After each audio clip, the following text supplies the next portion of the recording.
Welcome back. So today's lesson is Chapter 9, Oceans, the last frontier, because our ocean really is difficult to study because of course, the water. That's hard to see through water.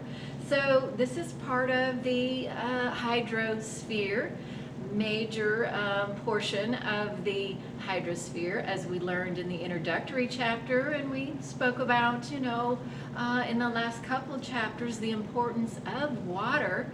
And so the ocean, as we learned, was covering about 70% of the Earth's surface, and in particular 71%, as stated in your PowerPoints here.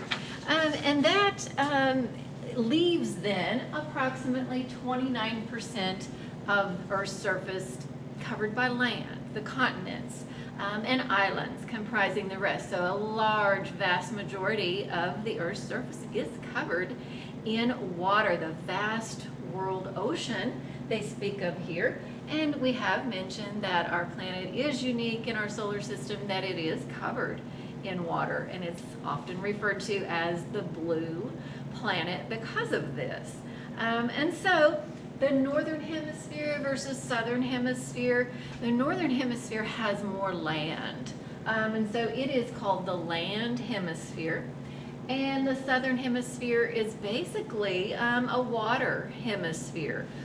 The ocean actually can do a complete circumnavigation around the southern hemisphere unimpeded because there's not a lot of land down there in the southern hemisphere. And there's a little picture here kind of showing you a bird's eye view of each of the hemispheres. The one on the top is the northern hemisphere, and you can see just how much land there is in that region. So up in here, seeing all that land, hence the name, the land hemisphere. And then down here, the South Pole, the southern hemisphere. So we're seeing, water completely encircles that. Sometimes they call this the Southern Ocean. I think your book and your PowerPoint does. That's kind of a new term to me. Usually we think of the South Atlantic, South Pacific, South Indian Ocean, but they've kind of put in the Southern Ocean in this PowerPoint, so we can think of it like that as well. But there are 4 main ocean basins, kind of encompassing, even though it is a world ocean, we tend to categorize things as humans, and so no difference here in the categorization of the ocean. So the Pacific Ocean is the largest and has the greatest depth. The Atlantic Ocean, about half the size of the Pacific and not quite as deep. The Indian Ocean, slightly smaller than the Atlantic. Largely, most of it is in the southern hemisphere. The Arctic Ocean to the north, about 7% the size of the Pacific Ocean. So this is just kind of encompassing the world ocean into little compartments, basically. So we can kind of talk about certain locations. So here's a nice one, the ocean of the Earth. It's got a nice, some latitude measurements on there. Here's the equator going along here, 0 degrees latitude, and kind of showing you a little bit north and a little bit south of the equator there. And so Pacific Ocean kind of dominating on our western coast of the United States here. And then the Atlantic Ocean, we would go to the eastern coast of the United States to visit the Atlantic Ocean, right? But going on in through here, Indian Ocean, of course over by India, and then the Arctic Ocean, northerly. And then see here, they've put in the Southern Ocean there. It's kind of new to me. Usually we speak of the North Pacific and South Pacific, North Atlantic, South Atlantic, etc. So, oh well, they put in the Southern Ocean there, so that's fine. Okay, and just kind of taking a look then, we're going to start looking by the composition of seawater. So water on land, that we talked a lot about the running water in our rivers, course, glaciers, that's all fresh water, right? The ocean is different. The ocean chemistry is different from the water on land. And if you recall from the introductory chapter, and I think even from chapter 3, that 97% of the volume of water on the earth is in the ocean. And that's salty, a variety of salts, as we'll see. So only about that 3% was fresh water.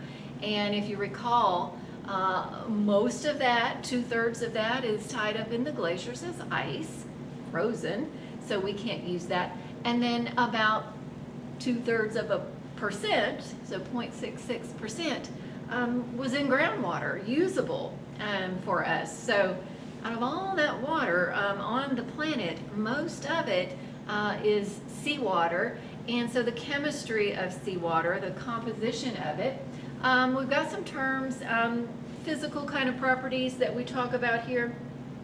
Salinity. Salinity is that total amount of solid material that gets dissolved in that ocean water. So it's not fresh water. It has a variety of salts, these dissolved solids in them. And it is typically expressed as a percent, but these are actually pretty small amounts. And so sometimes they'll use a term where they use parts per thousand. So if we think about it, we're pretty familiar with the percent sign, I think. So it's like parts per 100%, a percentage. And typically seawater on average is about 3.5 percent. Salt water, table salt, most of that is sodium chloride.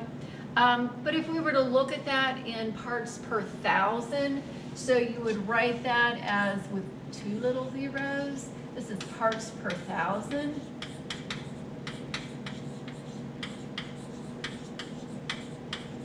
And they do a lot of times refer to salinity, the amount of salt in the water, as this. And so on average, we have about 35 parts per thousand for seawater, okay? The salinity is, and that's stayed fairly stable over time, the salt in the ocean. And again, the majority of that, most of that, is in the form of sodium chloride. We call that halite. This is a mineral name for ordinary table salt, sodium chloride. And so most of us are familiar with sodium chloride. We sprinkle it on our French fries and such. But most of that, and it is called halite, and so this is in the form of our ocean water. We tend to think of sodium chloride, or NaCl, the sodium chloride. But as you can see here, there are a variety of other salts that do go into the composition of seawater.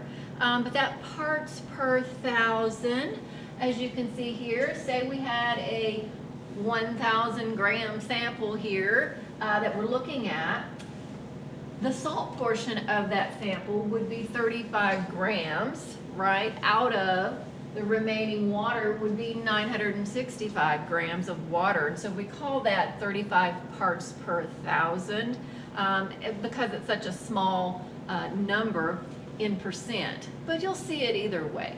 3.5% if you wanted to keep it in percent. If you need it in parts per thousand, it'd be 35 parts per thousand. It stayed pretty consistent over time.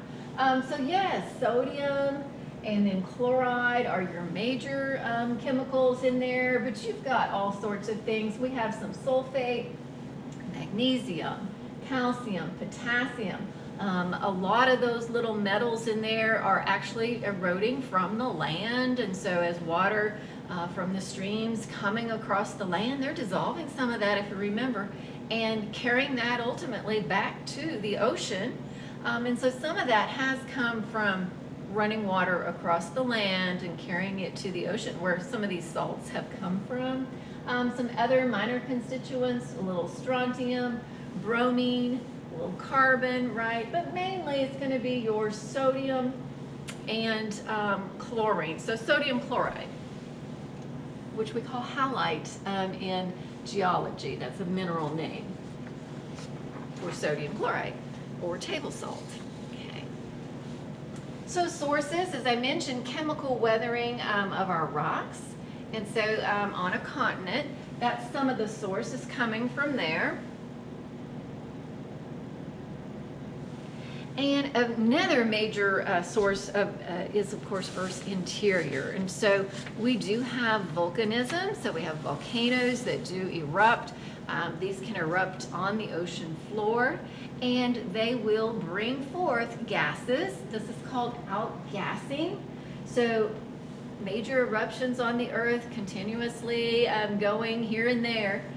They keep adding some of these gases and replenishing some of these materials. That this is one way that we did get some of our water, because in a volcanic eruption you do get water from this. And so some of the water portion of the Earth has come from outgassing of volcanism from volcanoes, as well as a lot of these other little components, those seawater components that we were looking at on the previous page there.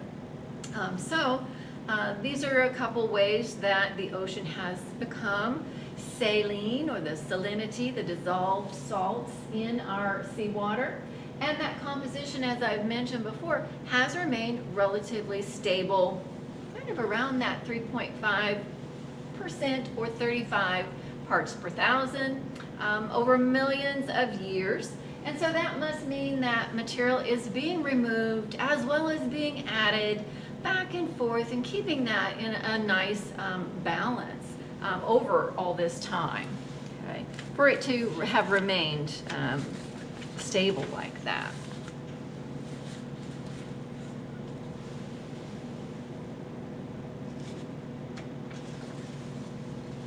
Okay. Now, in looking at some of the ways that salinity might change, I first want to pop this under here. I'll probably keep doing this, but our world map. And we have looked at this before in our talk about our deserts. We were looking at, and the distribution of water across the globe. But our major desert regions, we've already kind of alluded a little bit to those. Again, 20 to 30 degrees north and south latitude, right? That band of sort of those browns and yellows north.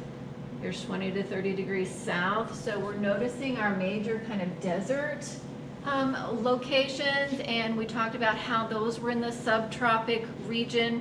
So those latitude parallels of latitude on and about 20 to 30 degrees north and south of the equator.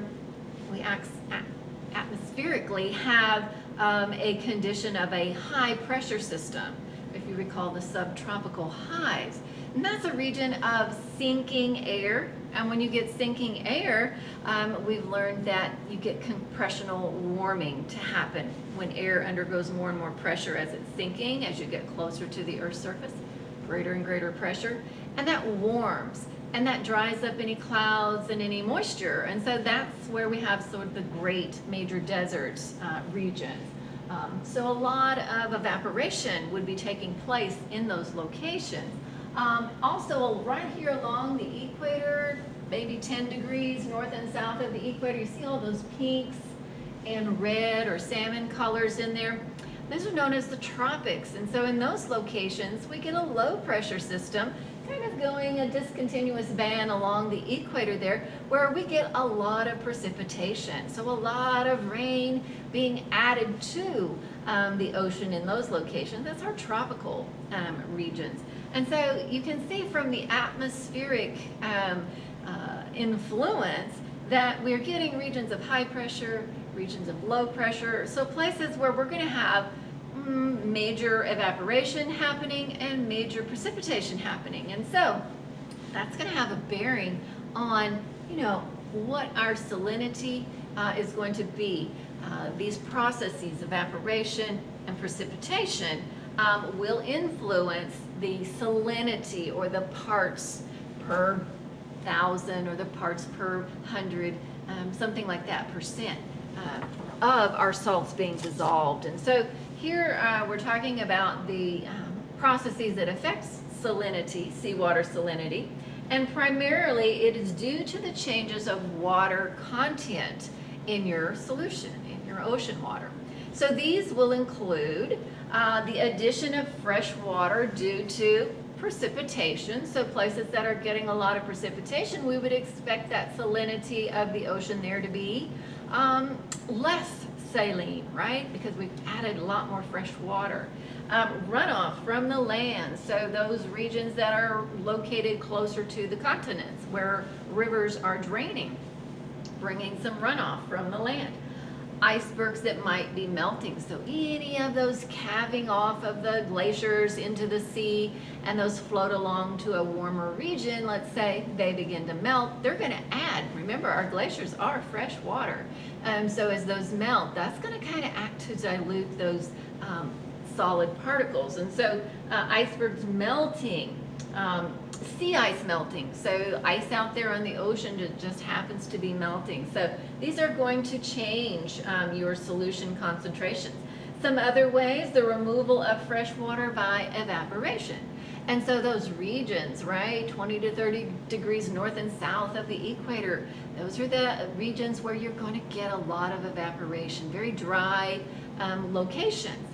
You also get a lot of solar radiation, so your temperatures tend to be hotter towards the equator and straddling the equator in there because you're getting very intense solar radiation, another atmospherical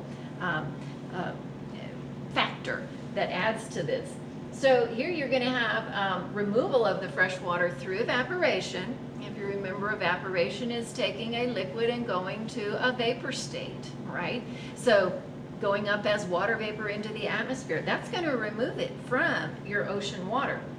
The formation of sea ice, so the sea ice actually forming, right? That's going to change and affect your salinity as well. So lots of things where you can get the salt added and the salt kind of concentrated or removed, basically, diluted, in other words, if you're adding more water versus removing water by evaporation. So we do see a lot of changes due to that. Let's see, there's a location. I'm going to try to find my map again. So as you, well, maybe we'll back up and keep that salinity on here again before we start talking about the temperature, because there are temperature differences. But the tropics have the lowest salinity, which would make good sense, right? So that tropical region in and along here across the equator, right? 10 degrees north and south latitude of the equator, that discontinuous band of thunderstorms continuously adding some precipitation. And so you would expect that you would have the lowest salinity along there on the tropics, right? Just straddling the equator there. And that is because of higher precipitation rates. We're adding water in there. One location that has the highest salinity would be in this area here. See how well you can see that there in northern Africa. There's a region, it's called a rift valley in there, where the continent has actually, plates have pulled apart. So plate tectonics, the Earth's crust is on 7 major plates with some minor plates. And sometimes the continent can actually pull apart at a boundary, and right in through there, we've got a rift valley, the East African Rift Valley, they call that, the continental rift of the land, and you're getting the inundation of the ocean, a little seaway, kind of a restricted seaway. This is known as the Red Sea. I'm going to write that on the board here, the Red Sea. It has a high, probably the highest salinity of 42 parts per thousand salinity.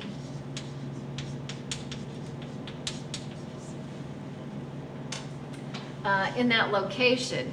And really, one of the reasons is, notice right where it is located at about 20 to 30 degrees north latitude, and if you remember, those are the region of our great major deserts, right up in through here, the Saharan desert. And so this is where we have great deals of sinking, compressing air, drying up everything. So you're going to have a lot of evaporation. They get a lot of solar radiation in that region, high sun angles. And so we have a lot of evaporation happening in here. It's a restricted seaway and a lot of evaporation. And those two things culminate in very high salinity in this location. So the Red Sea, probably our highest salinity is located in that restricted kind of a seaway. High evaporation rates there versus the high precipitation rates along the tropics. And so you can see how the atmosphere does play a role in the salinity, either by adding or removing water in that case. Okay. So just some locations along there that map becomes important to us. Okay, so yeah, quite a few things, but mainly it's the water content. Are you adding or removing water that will change up your salinity? Okay, now temperature is another thing that can do changes and layering in your ocean in the vertical. And so temperature and salinity change with depth in the ocean. And we do think about the ocean as very broadly. There's a lot of transitioning happening here, but as a three-layered structure exists in the open ocean. First off, the uppermost layer there is a shallow surface, kind of mixed zone. The water does get mixed pretty regularly. And then you get a transition zone, the next layer down, where it is transitioning fairly rapidly with temperature and with salinity in that transition zone. And then you kind of get where things stabilize a bit in the deep zone. So the lowermost levels in the ocean. So thinking of a profile going in the vertical with depth in the ocean. Now, that layer of rapid temperature change below the zone of mixing, so that uppermost mixed zone, you get this transition zone where temperature will change quite rapidly, and that's known as the thermocline. So a rapid change in temperature with depth in the ocean is known as the thermocline. Okay? And it does change. And the reason it changes, why you're getting temperatures to change with depth, is because the sunlight doesn't penetrate too far down into the ocean. The sun has a hard time trying to make its way through that water medium. And so it only goes, into sort of the photic zone where the sun can actually penetrate. Below that, yeah, temperatures are going to begin to get cooler and cooler and cooler with depth. Okay, so that's known as that transition zone, the thermocline. Thermo standing for heat, cline standing for a slope, okay, or a gradient. And we've talked about a gradient with our rivers and our streams, and you'll hear that term a lot, gradients, as we talk about, of course, the ocean, but also the atmosphere. Changes in some physical measurement. In this case, it's temperature. With our streams, it was elevation, but a change in some physical component over a distance, right? And so here we have the thermocline, a change in temperature with depth in the ocean. That's your thermocline. Okay.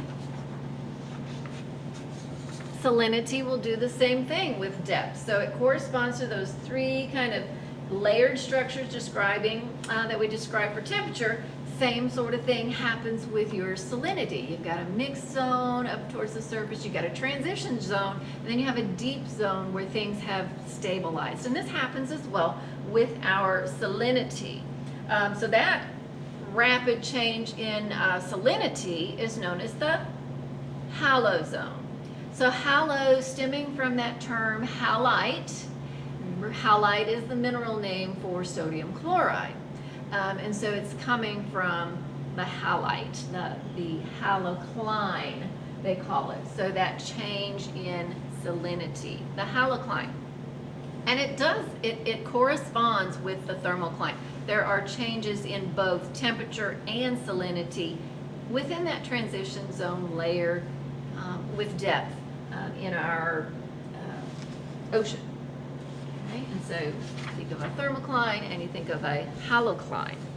And halo is the salts, right? The salinity. Okay, so in trying to learn about the ocean, like I mentioned, we can't really see down very far. That photic zone is just the upper portion of the ocean. And so trying to have an understanding of the ocean floor, this technology, it took us a while to get it, like the 1920s. Kind of even before then, we were interested for various reasons for navigation, shipping, and even riverboats down the Mississippi. We were very interested in how deep the water was.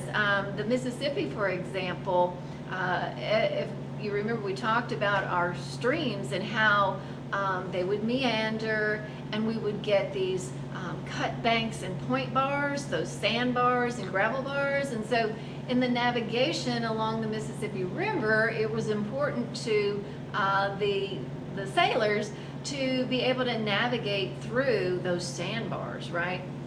They needed to know how deep the water was. And so they would kind of just get a rope and a weighted end on the rope and, put that overboard until it hit bottom. And then they would start marking off kind of the length of the depth of the rope.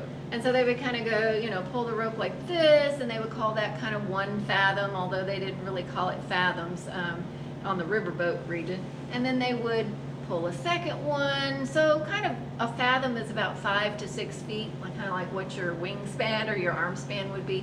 And so they thought, well, if you had 2 fathoms or, about 12 feet, your riverboat would be able to get through. And so they had somebody out in the front, and he would call out Mark Twain, meaning we have 2 kind of fathoms and we're good to go. And so they would yell out Mark Twain, meaning 2 fathoms. And so that term Mark Twain, if you're familiar with English literature, it was an American writer's pen name for Samuel Clemens, the author. He wrote, Tom Sawyer, Huckleberry Finn, and various other American kind of novel works. But he took his pen name from that Mark Twain, and he actually used to be a riverboat captain for some time. So it was very rudimentary on how they would mark the depths of the ocean. But then it got a little more sophisticated as we went along in the 1920s, where we got kind of the echo sounder or the sonar kind of radio sound waves. But bathymetry is that term where we're getting the measurement of the ocean's depths, but it's also kind of the charting of the shape, or what we call topography. Remember topography, that term, we keep mentioning it in here, is the shape of the land, right? The topography, but it's of the ocean floor. And it was quite surprising to find quite a terrain, quite a difference in topography across the ocean floor as they were discovering. But it's still a very uncharted, undiscovered region of our planet, is because the difficulty of trying to see through the water, right? But this called echo sounder. It's also known as sonar, where they're taking sound waves. They'll do a ping of sound waves, and then that will be echoed back up from the bottom of the ocean. And then they could do a calculation, because they knew the speed of sound in water, and they could figure out how long it took for that return signal, and they could calculate a distance in this method. So this was in the 1920s that was invented. Scientists invented this. It's a primary instrument, of course, for measuring the depth, and it will record the sound from the ocean floor. It sends out a ping, and it hits the bottom of the floor, and it comes back up, and you get a return signal from that. So bathymetry, that measurement kind of the ocean floor, and kind of mapping out what that ocean floor looks like, so the topography of it. And there's a nice picture of the echo sounder. You get the outgoing signal from the ship, and then they wait for that return kind of reflected signal off the ground of the floor of the ocean, and then they can do a quick calculation and be able to see just how far down the depth of the ocean is there, and it'll help determine the depth of the ocean. Okay. And of course they've kind of elaborated on those as well with a multi-beam sonar. This is going to give you an array of sound sources in a narrow kind of strip, but a little bit wider region that it can look at. It obtains a profile of a narrow strip of the sea floor, and they were actually quite surprised what they were seeing on the ocean floor. And now we use satellites, radar. So measuring the shape of the ocean surface from space, so those satellites equipped with radar altimeters, so you being able to distinguish the altitude, so an altimeter by radar, okay? Radio waves kind of thing is what our satellites use. Here's a picture of the multi-beam sonar. A nice swath, right, of the seafloor. You can see some terrain there. You can see some little mountainous kind of terrain on the ocean floor. So it's not all just this flat abyssal plain they found. They actually found mountain ranges, some very extensive mountain ranges on the ocean floor. And here's kind of the satellite survey. So you kind of have regions where you'll have maybe a mountain range, and you'll get a little bit more of a tug on your satellite because of the gravity that a mountain would give. Here we're in a valley, so it doesn't tug as much. So they can change, they can detect those little changes in gravity for these. And also here we go, another little mountain range, so they can map out what that shape of the land or the topography is using satellite survey. And we usually don't, I mean, the ocean's huge, right? We usually don't, we're not interested in an area unless it has some value for us to study. Maybe something like looking for those hydrocarbon fuels, the petroleum and the natural gas. We kind of talked about that in the introductory chapter. We're looking for those sorts of things. That would be to our interest. Sometimes we map out areas, say an airplane goes down in the ocean and they're looking for it, and they'll map out kind of an area there. I know that happened in the Indonesia region several years back, where they really mapped out the area because they were looking for that downed aircraft. But yeah, the ocean is really large to be able to map it all out. But we do take a look at that. And what they have found is 3 major topographic units of the ocean floor that we'll talk about here. So the first one they talk about is a continental margin, okay? An ocean basin floor, so kind of an abyssal plain, and then these ridges or these little mountain kind of ranges in there, oceanic or mid-ocean ridge. So it's a higher kind of an elevation in there. Continental margins, meaning it's an extension of the continent, but it's submerged underwater. Right, continental margin, the ocean basin floor, kind of some of the lowest depths that we have, and then the ridges. So these are some of the 3 major topographic, we would say, shape of the land, right, units of the ocean floor, and they'll take a look at each of these. Here is a nice cross section, we would say. The location is North America is off over here, okay? This would be, you know, up there, east coast of the United States. Here's Florida, right, if we're familiar. And then along up there, and there's point A. And then they're doing a cross section here, and we'll see the sort of profile across the bottom of our PowerPoint. But it's going across the Atlantic Ocean, right? And midway in the Atlantic Ocean is what we call a mid-ocean ridge. This is at a plate tectonic boundary, we say. Remember how I've said that the Earth's crust is kind of divided up into 7 major plates, and that those plates do move and interact with one another. And this happens to be right on a plate boundary. I don't know how well you can see this from the video, but your PowerPoint does show a little break, okay? It's a pulling apart of the crust, and then there's upwelling of magma that creates a little higher elevation of a ridge. So they call that the mid-ocean ridge, kind of going on up, wheedling its way through the ocean. So they call this the mid-Atlantic ridge. That's a divergent plate boundary, a pulling apart of the crust and magma's welling up. So they're going across that, and they're ending up over here on western, kind of northwestern Africa on point B. So across, kind of straddling a cross section through the North Atlantic Ocean. And then across the bottom, they're showing you those major topographic divisions. So if we start off over here on the sort of east coast of the United States, we have a little extension of the continent. We call that the continental margin.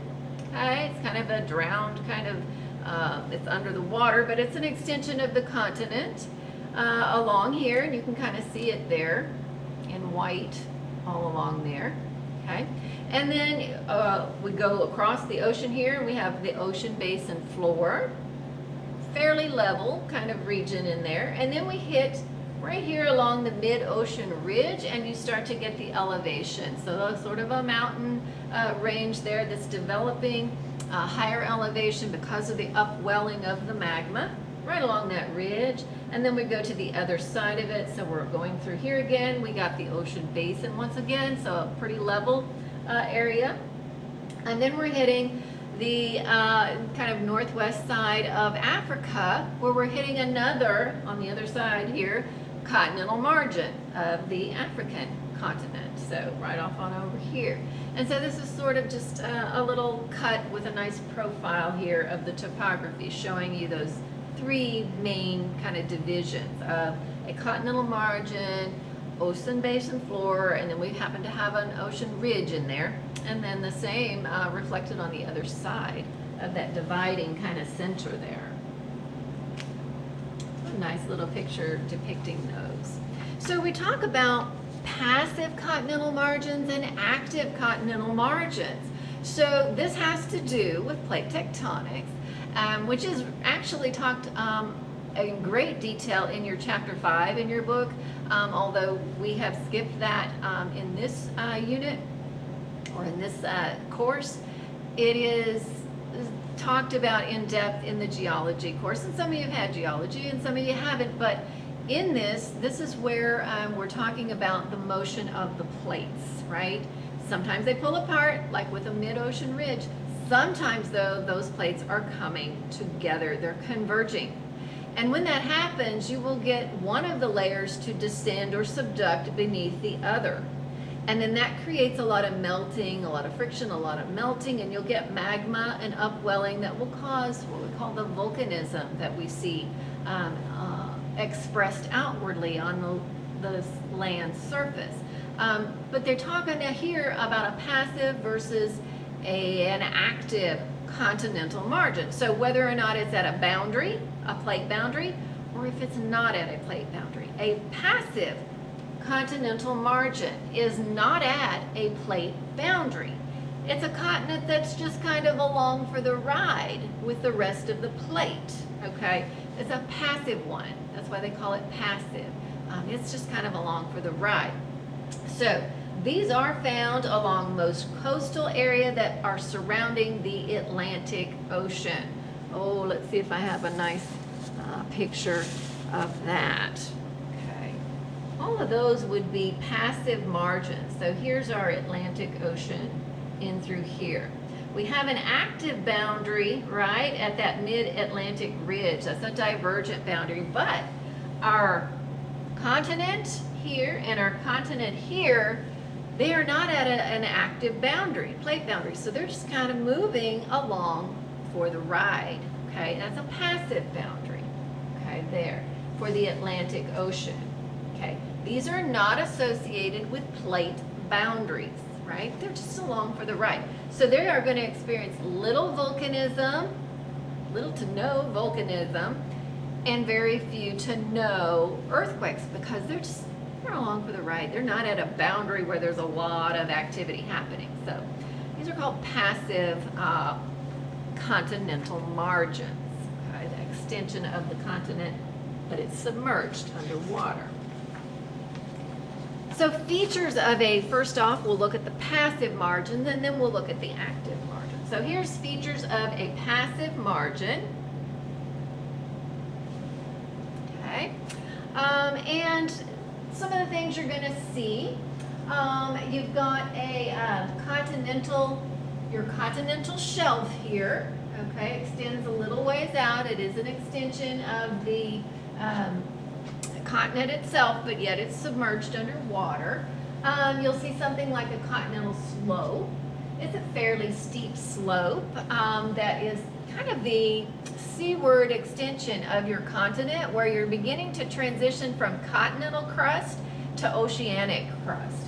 A continental crust to then oceanic crust. And these do vary in their chemical composition and their densities. So continental crust is more of a granite type of material, and oceanic crust is more of a basalt type of material. And these are very different in their densities.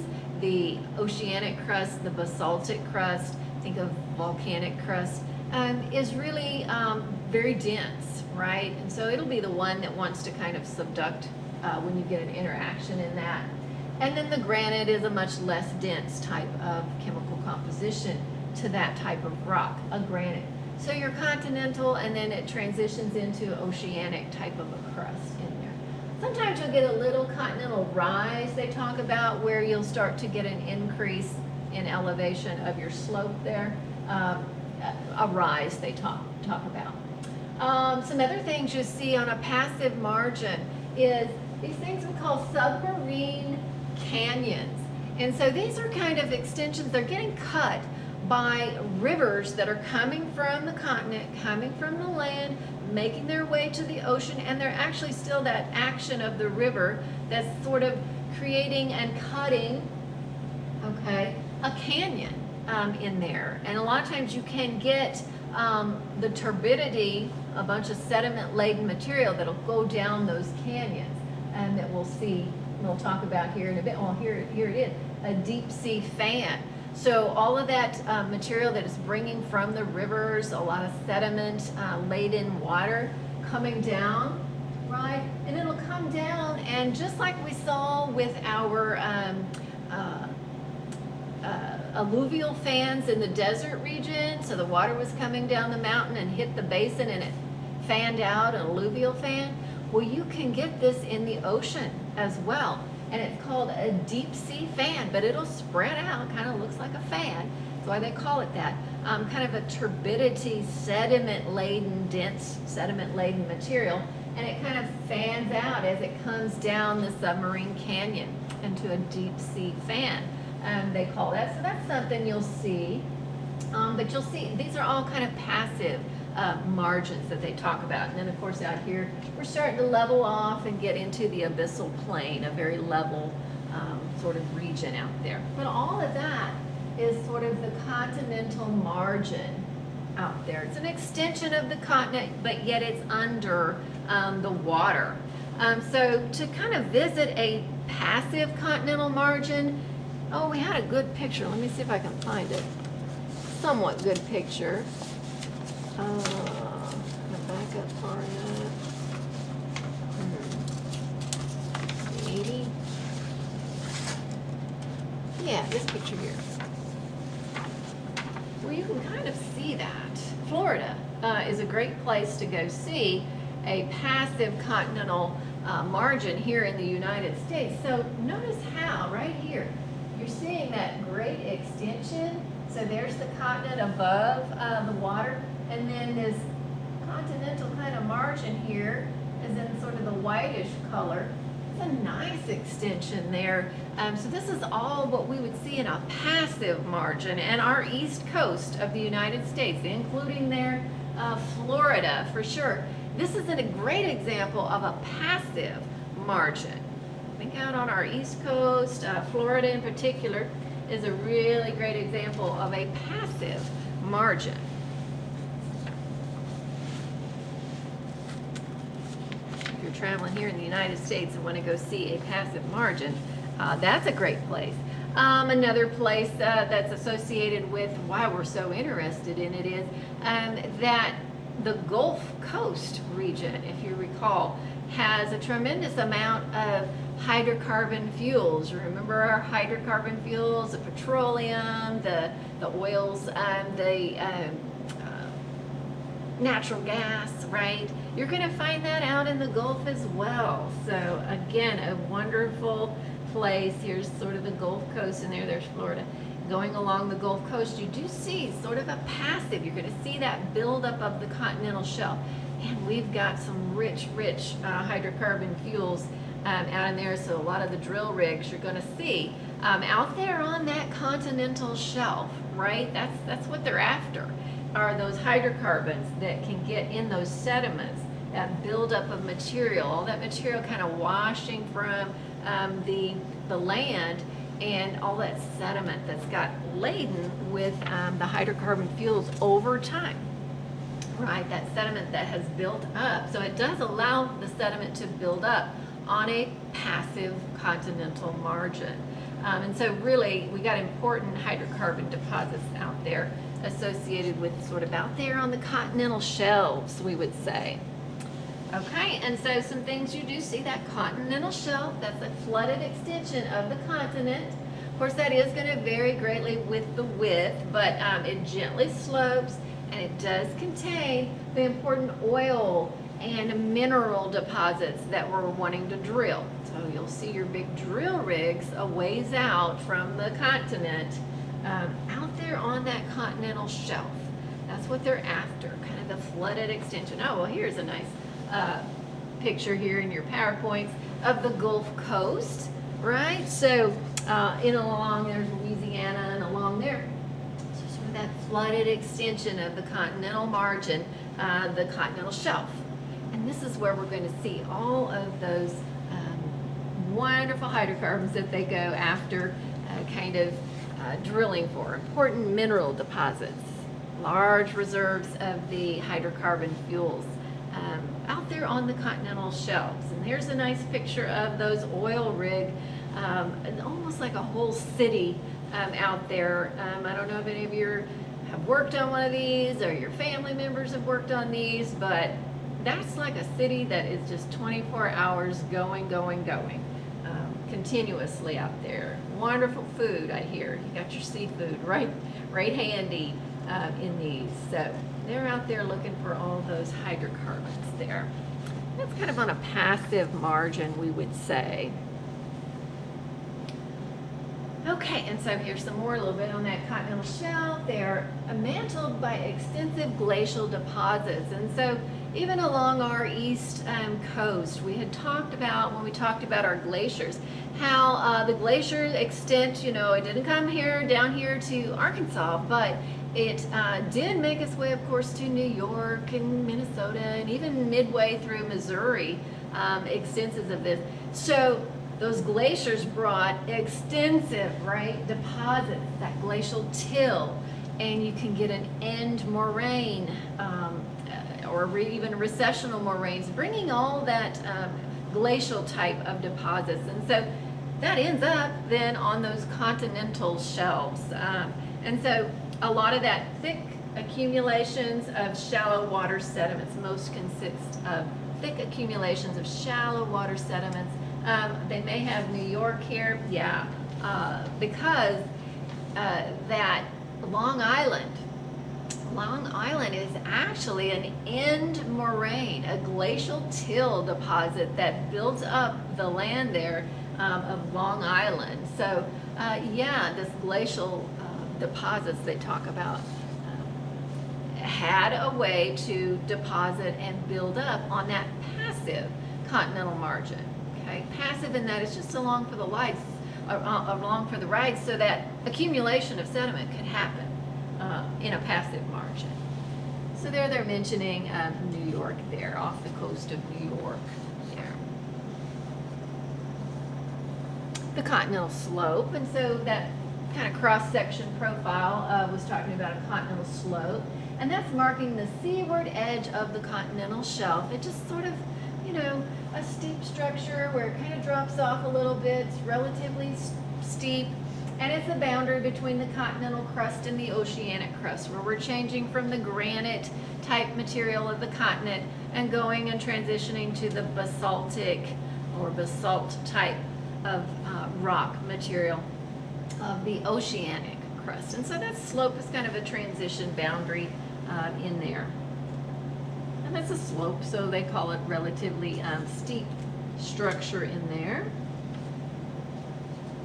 And that little picture I was mentioning earlier, the submarine canyons. So these are deep, steep-sided valleys cut into the continental slope. And a lot of times these are seaward extensions of the river valleys, and we know how rivers can cut downward. Steep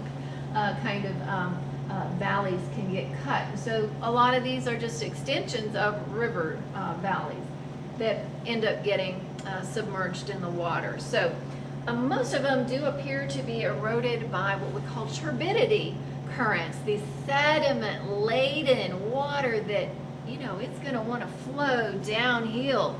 That downslope movement of dense sediment-laden water is known as a turbidity current, okay? And those are going to want to run down, especially down those submarine canyons, and remember they're going to fan out as a deep sea fan.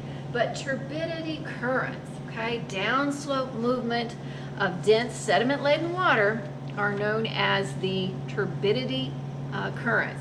Now, some of those submarine canyons can really extend fairly deep. We would say about 3 kilometers down. So these can be fairly steep sided valleys that get cut. About 3 kilometers, so pretty steep.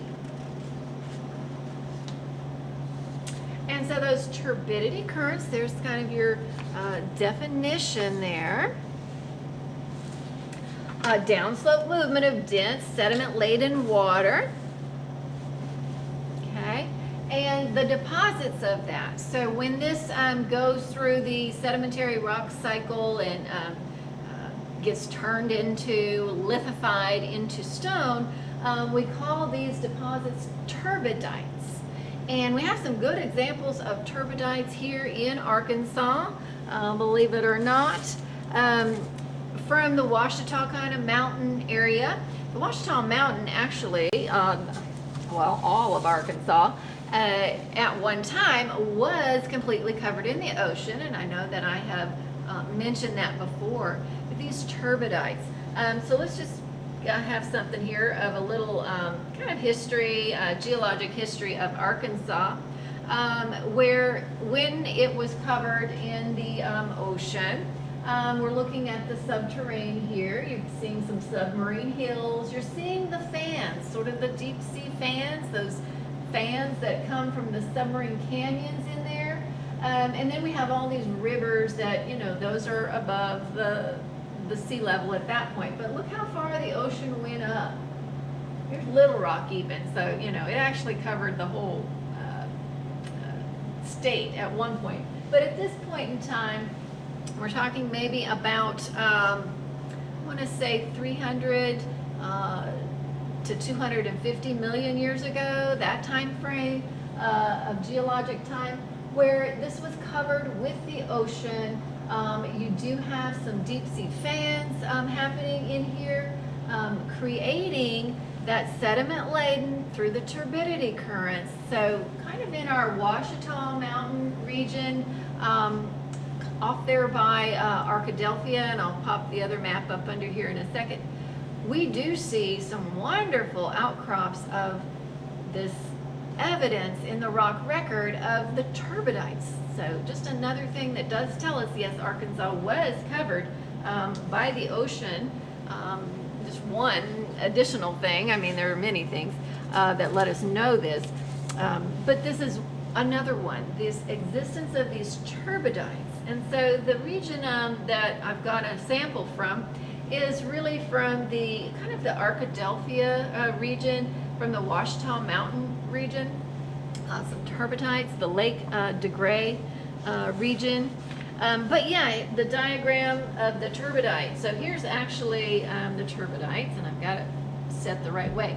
What will happen as that sediment-laden material is going down the submarine canyons is that of course, as it starts to get to a leveled place, the velocity of that stream water, that current, is going to slow down. And of course, your larger, coarser material is going to drop out first, right? Remember that competence of the stream velocity, right? As that slows down, the largest material is going to drop out first.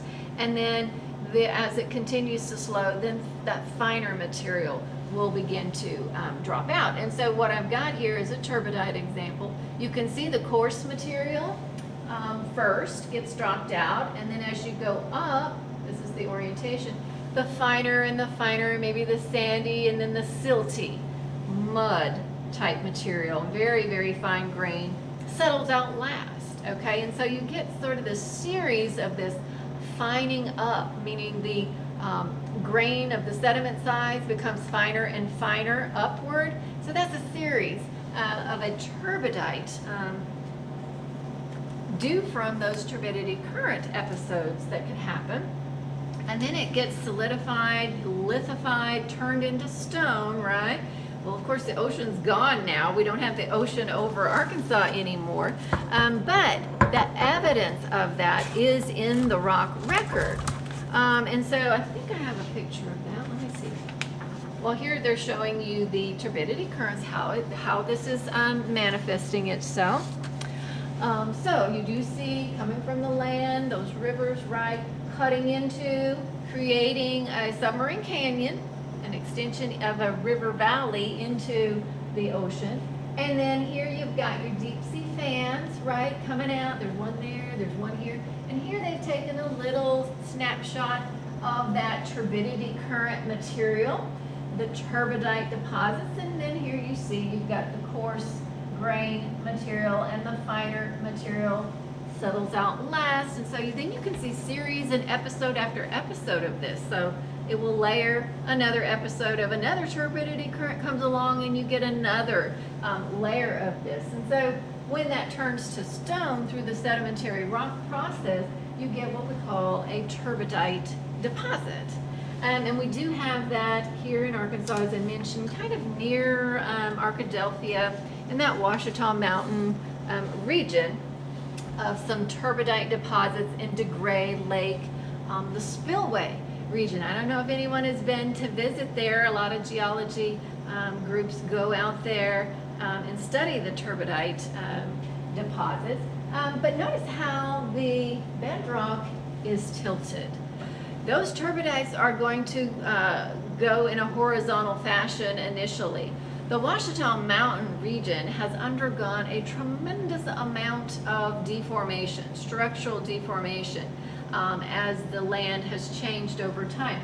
All of those layers got tilted up. A lot of folding and faulting has happened in this region, and so now they're like at an angle now. But layer after layer after layer, and they can study the turbidite deposits. This is just one other kind of evidence in the rock record that does show to us that Arkansas was under the ocean in the geologic past. Okay, so those turbidite. A good one is the de Grey Lake Spillway for your notes in there. A place in Arkansas that does exhibit this.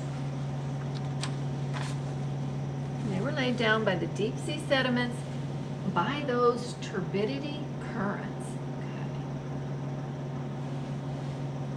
Something else, we see that little continental rise. Sometimes it's hard to see those little continental rises, but of course a trench would be absent with these. Trenches we think of are on an active margin, but we're still talking about the passive ones here. But the continental slope kind of merges into maybe a little bit more of an incline, a gradual incline, if you can get it, and it's called a continental rise.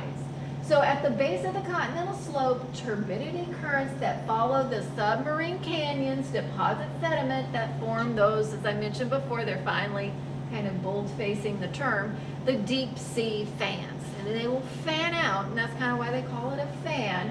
And that is very similar to the alluvial fans of our deserts.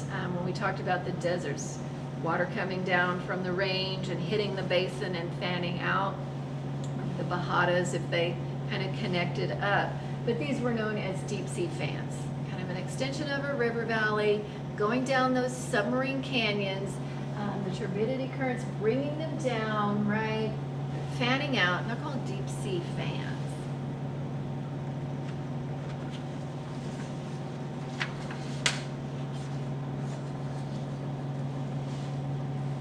Okay, so they're subaqueous, kind of deep sea fans. Those are all features of a passive continental margin. Well, let's look at the opposite of that, complete kind of opposite of that, is an active continental margin. So this is going to be a margin on the continent that is at an active plate boundary, okay? So it is at a boundary. It's not along for the ride. It is actively getting worked on. So an active continental margin, your continental slope is going to descend very, very abruptly into what we call a deep ocean trench. And I think they'll have a nice little diagram of this. But this is where you're going to have a convergent plate boundary, okay? Two plates coming together. One of them is less dense. The oceanic one is more dense. The continental one crust is less dense, and the more dense one is going to subduct beneath, right? And the continental crust is going to override that, and you are going to get a very steep kind of, it descends very abruptly into a deep ocean trench, and you can actually see the surface of that expressed on the surface of the ocean floor there. A deep ocean trench, and we'll kind of look at some pictures that we can see that from. But accumulations of deformed sediment, so it's really, really scraping along and deforming, and you might get a little wedge in there of an accumulation called an accretionary wedge in there.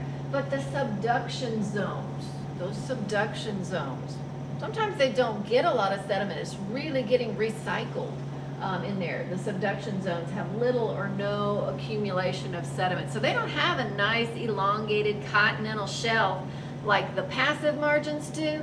These are going to be abrupt, descending, a subduction zone, and a lot of scraping and friction and melting happening as that happens when those two plates collide like that. This is an active margin. So those deep ocean trenches, they are long, relatively narrow features. They are the deepest parts of the ocean. Think of the Mariana Trench and how they've tried to explore very deep, taking those submarine little crafts way down there. Most of those are going to be located in the Pacific Ocean. The Pacific Ocean, let me see, little picture. Of course, the Earth is a sphere, right? So it's kind of like this, but we're flattening it out on a map here. So Pacific Ocean, okay, this would be the eastern part of the Pacific Ocean, which comes up against the west coast of the United States. So this on this side is an active continental margin on our west coast. Remember the east coast of Florida, that was a passive one, and you can see how the continental shelves will build out on a passive margin. You don't have that on your west coast here in the United States. That is an active margin. Notice here along South America as well. See that little dark blue line there? That's a deep ocean trench, and that's expressed. It's a very deep region right there. That's where the ocean or the Pacific Ocean plate is descending beneath the South American plate. The continental plate, right? The ocean plate's going to descend because it's more dense, and you're getting that margin right out in there, that active margin with a deep ocean trench. So we're going to see that along the Pacific Ocean on this side, and then if you kind of go around this way on the other side, because that's a sphere and we flattened it, Again, this is Pacific Ocean rimming all along here. Those are also active margins. You're getting the descending, the subduction of the oceanic plate beneath these various continental plates, okay? And so, yeah, you're seeing all those trenches. We mentioned the Mariana Trench, one of the deepest ocean trenches out there, and you're seeing those dark lines. I don't know how well that's showing up in the video, but the deep ocean trenches are definitely associated where we have an active plate margin. I mean, this is the scraping of the lithospheric plate. It's plunging into the mantle, right? Lithospheric plate, and it's plunging into the mantle. And so, yes, this is going to be associated with volcanism. You're going to get your volcanoes, volcanic activity. So if it's out in the ocean, if you've got two ocean plates coming together, one's going to descend, and you're going to get what we call an island, a volcanic island arc, if it's out in the ocean. If it's up on the continent, we're going to get a continental volcanic arc, right? So here's your continent, here comes the ocean, it's descending. It's going to create volcanoes up on your continent. And this is what we see out on our west coast. Think of California, Mount St. Helens, Mount Rainier, those volcanoes we have out there. That's why. This is an active plate margin, a continental arc that we have on our west coast. So volcanism can happen, and has happened, where we've had a major episode. Here's your beautiful pictorial of an active continental margin. What's kind of happening with the plates. So we have an oceanic plate, lithospheric, that's the crust, subducting because it's the more dense plate rather than your continental plate made out of the granite. It's less dense. So this will be the one, the ocean will be the one that subducts, right, goes below. That's going to cause a lot of friction, a lot of melting to happen. Of course, that magma is going to want to make its way outward, and so it gets expressed up there on the continent. If it's on the continent, it's a continental volcanic arc. You get the volcanism. If that were two oceanic plates coming together, you could get maybe a volcanic island arc out there, out in the water there. So this is very much an active site here, passive or an active margin for sure.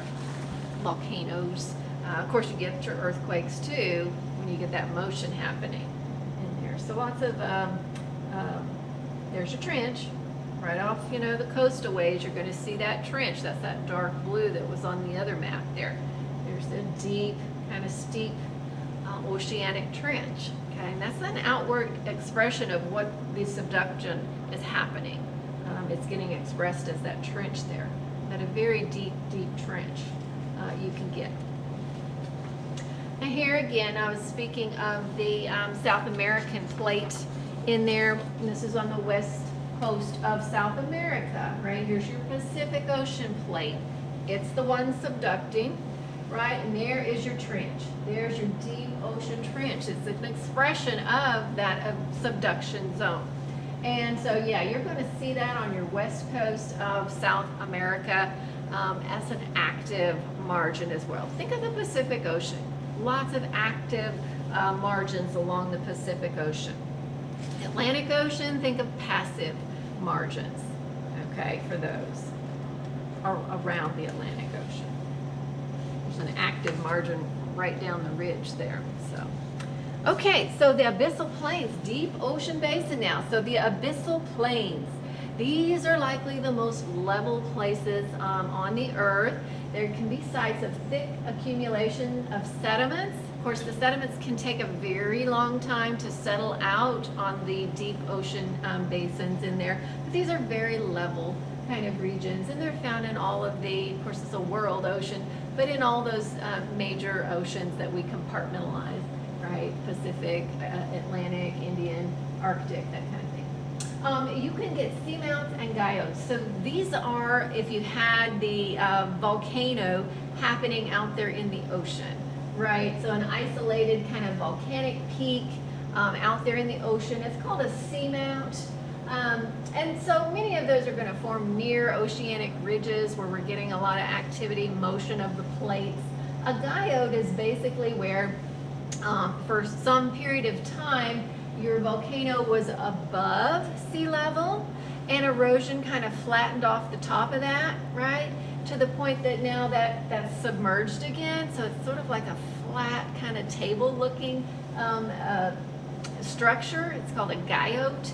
So you can see some of these from, covering kind of the floor of there. So seamounts, of course, can emerge as an island, but it may sink and form a flat top seamount, and that's called a guyot or a table mount because it's kind of flat like a table in there.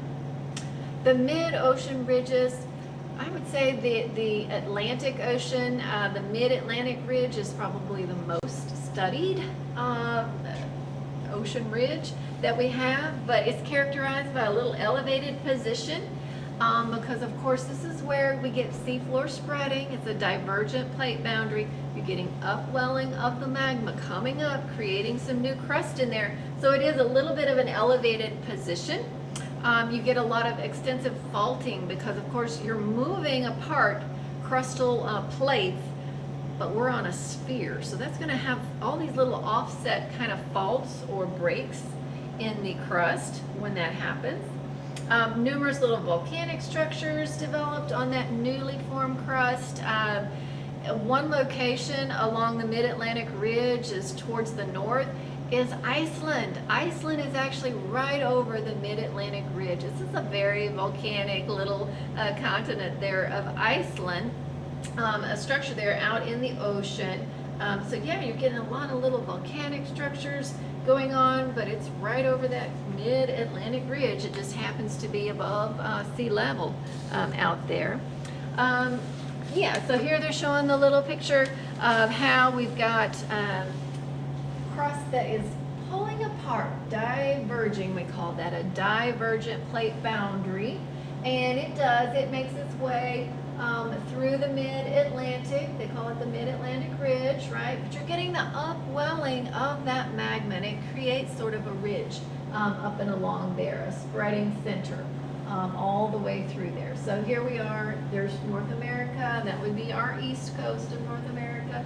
Here was Africa over here, that was sort of a cross-section that we looked at earlier.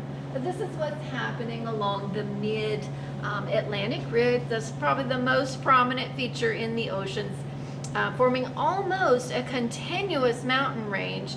These are the mid-ocean ridges. It's like a little stitch on a baseball are these little ridges that we have from spreading centers, divergent boundaries. So probably the most studied, is the mid-Atlantic. But these are interconnected ridge system. It's the longest topographic feature on the Earth's surface. You don't have to remember all of these little details of facts about this, but 43,000 miles in length, 23% of the Earth's surface winds through all the major oceans. And along the axis of some segments are deep down-faulted structures called rift valleys. We already kind of talked about one rift, the Red Sea sort of thing. But you do get little rift valleys, these down-faulted structures. Of course, because that's spreading on a sphere, and so you will get those little offset fractures that do happen. Layer upon layer of basaltic rocks, right? So the basalt material, oceanic crust material that has been faulted and uplifted. The Mid-Atlantic Ridge has been the most studied, most thoroughly studied system than any other ridge has.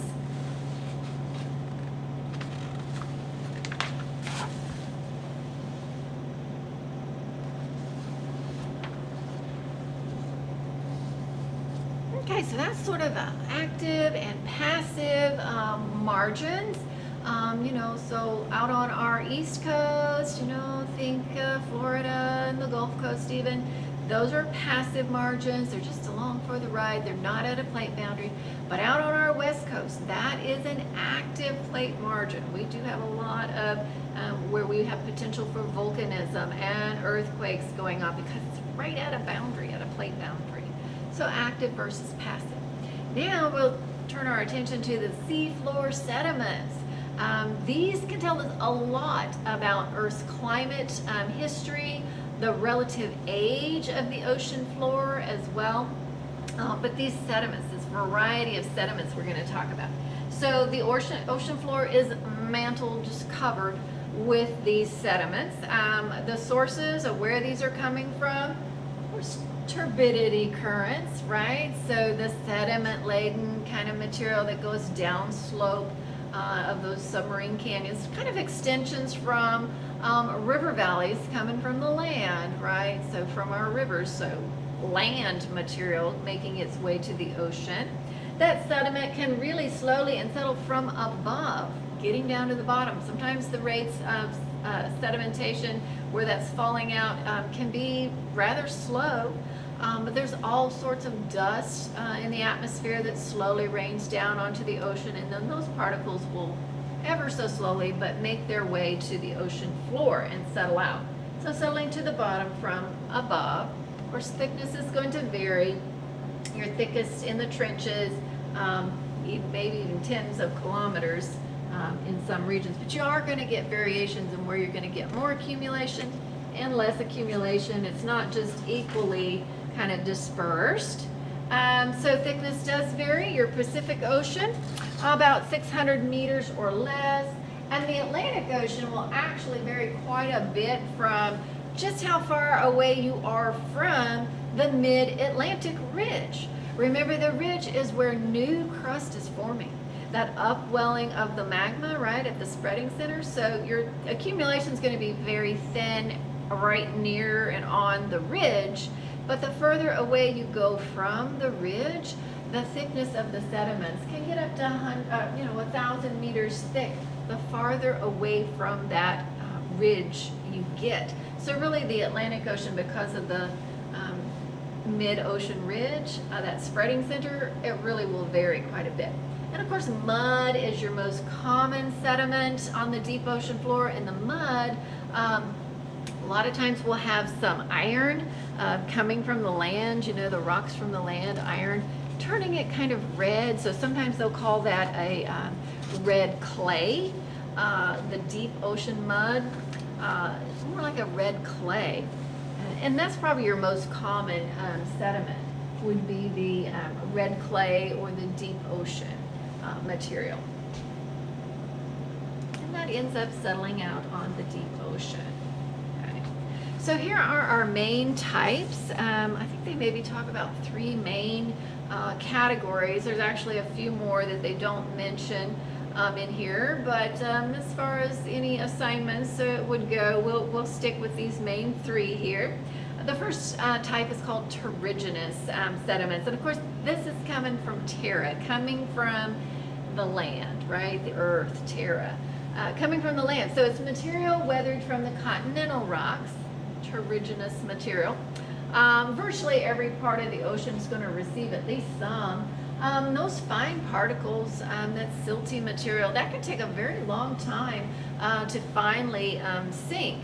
So it remains suspended. It's very fine in the water, and so it stays suspended for a really long time. And oxidation can produce, it's the oxidation of the iron from the content of the rocks that can give that red to brown kind of color, the iron sort of rusting color. It's going to give you a red-brown coloration to our red clays, our deep sea kind of red clays we talk about. So terrigenous is one type, coming from the land. Material coming from the land is called terrigenous. The second type they talk about is biogenous. So bio meaning living organisms, right? So little organisms out in the ocean, and in the introductory chapter we talked about the little microscopic algae or plankton out in the ocean. That's how we get our oil, right? But they secrete little either calcareous shells made out of calcite or calcium carbonate, like a limestone, or siliceous So a silicon dioxide shell, we call it siliceous, kind of like a quartz material. They create these shells, and so these little organisms, marine organisms, are living their lives, and then they die, and their little shells will rain down to the bottom of the ocean floor, get covered in more sediment kind of thing. So these are from living organisms, biogenous, shells and skeletons of marine animals and plants. Some of them are just these little microscopic organisms. The most common, those two types that I talked about, calcareous, and we call them oozes.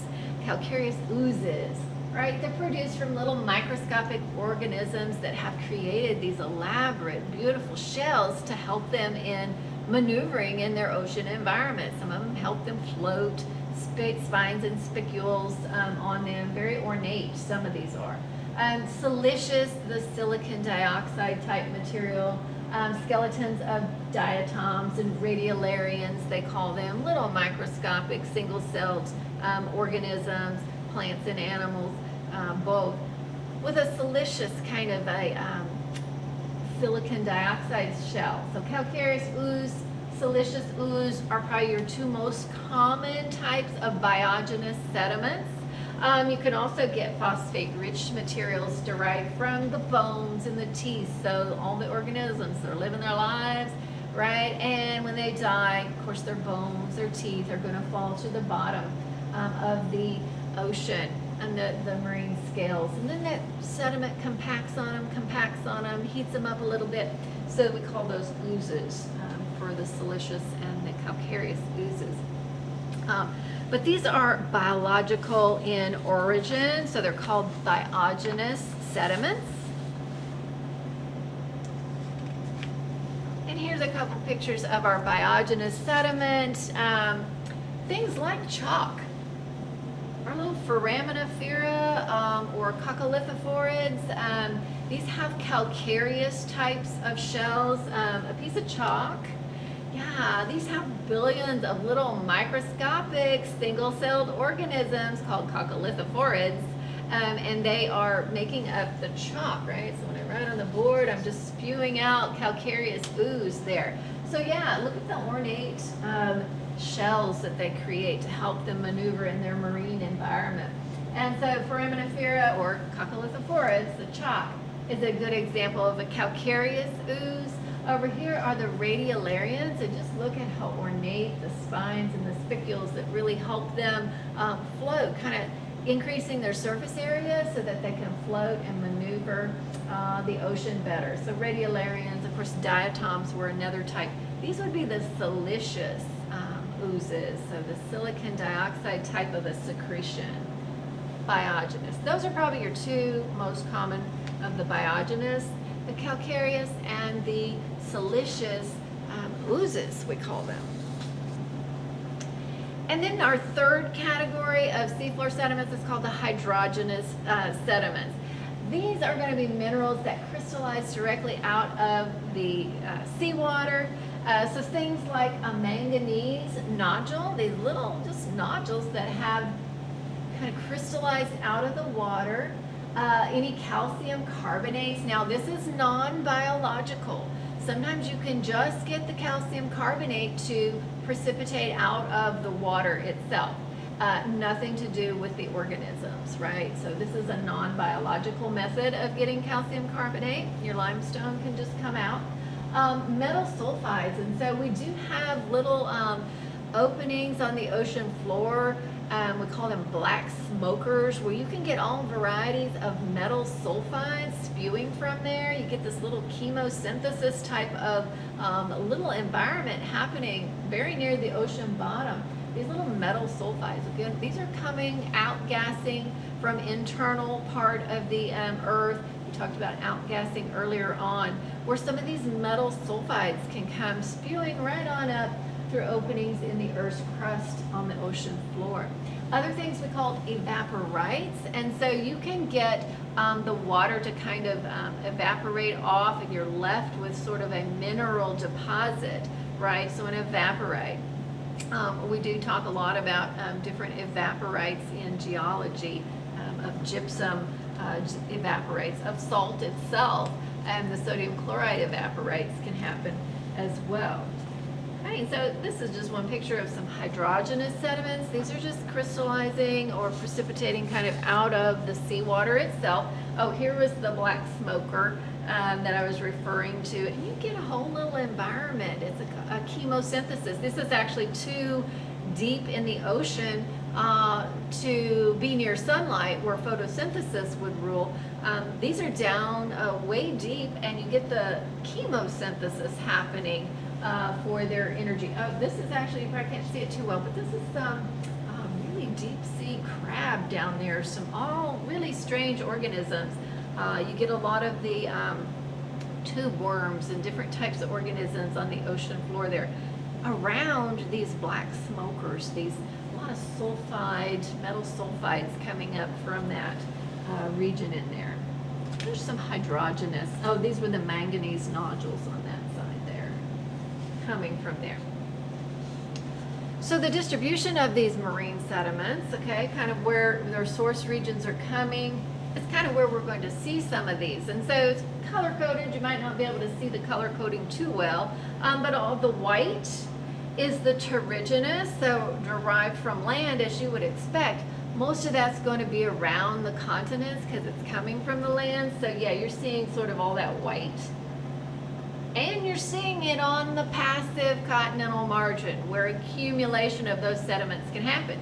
We're not really seeing much on our west coast here. You're not seeing much of that on the west coast of South America because those are active continental margins, right? It's going to subduct and, you know, back down into the mantle kind of thing.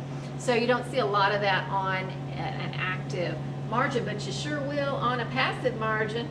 So on our east coast of North America, east coast of South America, right? We're going to see them there. Here you see it along the west coast of Africa. That was a passive margin as well. Terrigenous, coming from the land. The fine abyssal clay is all this little kind of pinky orange color. Most of the ocean basins have that. If you remember, it's very fine material. It takes a long time for it to finally accumulate. Sort of the deep sea red clays, they call those, making their way to those abyssal plains region. So abyssal clay, they call it. Sort of this purpley color, bluish purple color, is the calcareous oozes, so the calcium carbonate shells, right? Regions, those are usually going to be on higher elevations, but otherwise they dissolve if they go too deep. So sort of on the bathymetry highs, you're going to see your calcareous oozes so that they're not dissolving below the calcium carbonate compensation depth. So they'll tend to dissolve if they're too deep. Okay. The siliceous oozes, as you see in the yellow. We got a region there along the kind of southern hemisphere. You see some along the equator region. These are regions where you've got sort of an upwelling of nutrients that are going to feed the little organisms, and so you kind of see them where these organisms were living, of course, in the waters above, and then when they die, their little shells will rain down to the bottom of the ocean. So we can kind of tell this was a region where the food for that organism was prevalent, and so they were able to survive, and then of course when they died they rained down to the bottom and created the sediments on the ocean floor. So that's just taking a look at where we see most of those sediments distributed on the ocean floor. That was the picture, and now they're kind of talking about it here, how the coarse terrigenous deposits are dominating the continental margin areas, right, coming from the land. Fine-grained terrigenous materials common in the deeper areas of the oceans. Think of those deep sea clays and how they're finally making their way to the deep ocean basins over time, kind of coating the deep abyssal plains there, kind of leveling things out.